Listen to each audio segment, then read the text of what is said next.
Imperial and Euclid has been known for years as the four corners of death. Mario Lewis, I'm a professional master barber and the owner of Imperial Barbershop. 100 Strong is a collective of businessmen that have come together, and we really want to promote positive change. 100 Strong means giving 100% of yourself back to the community. We live on a different side of the fence, I say, and the way that we cast ourselves and what we're trying to do is giving back 100% no matter what it takes. We're reclaiming our community. That's our campaign, is reclaiming our community. Well, the Courtney Graham Walk was organized by 100 Strong. It's a tool to gather information that people may possibly have about the shooting death of Courtney Graham. Courtney was walking home to his house in the John Adams apartments.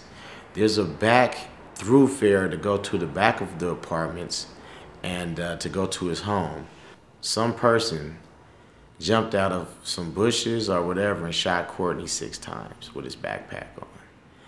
Courtney was no way affiliated, involved, or down with gangs.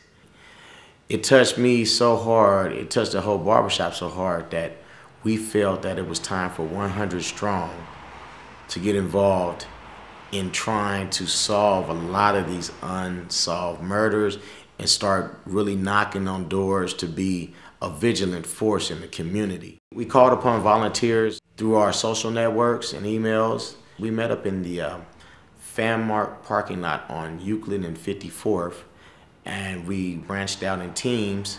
Every team had flyer information about the hotlines, and we also took notepads for if anybody had any type of information to give us.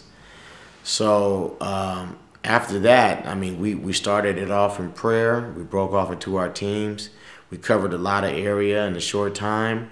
We came back, we had a little lunch, and we ended it in prayer. And everybody seemed to be so happy about the information that we passed out. A lot of people seemed to appreciate it in that community to where I think we're going to decide to start doing this possibly in other communities. We can sit around all day and twiddle our thumbs and have visuals and go back home, and then the next week we're hearing about another murder.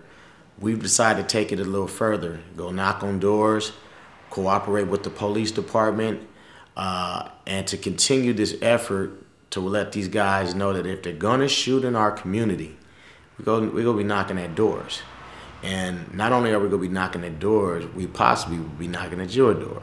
This doesn't stop with us knocking on the doors to try to figure out who killed Courtney.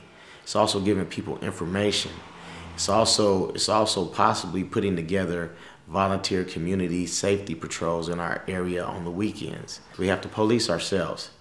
And I think that the community from which I grew up in, it has lost its way like that. Some people live next door to neighbors and don't even know them, which is sad to me now.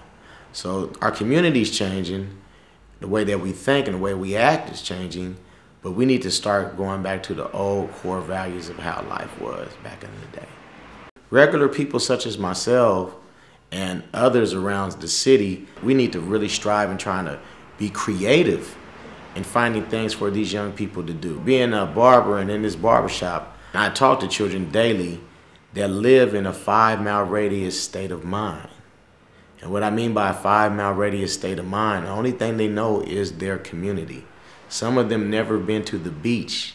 Some of them never been to a baseball game. So they're trapped in somewhat of a fishbowl. And when you're trapped in the fishbowl, you become a product of your community. And if you don't have the proper parents around or anything, it's easy for you to get caught up in gangs. We have to take it a step further. Now, we have to be more active than the gang member. And I think people from this community need to step up big time, start reporting everything they see. We can't just have people go around shooting and killing with no repercussions. Becoming that type of community, we can start taking it one block at a time back. Hopefully, our 100 Strong organization will spark a new sense of thinking, a new way of thinking in our communities to actually let people know, hey, We're businessmen. We came together. We do it because we love you. We do it because we love our community, and we're not tied to any strings. We're not tied to any political aspirations. We're not tied to anything political. We're not tied to none of that. We do it because we love our community, period.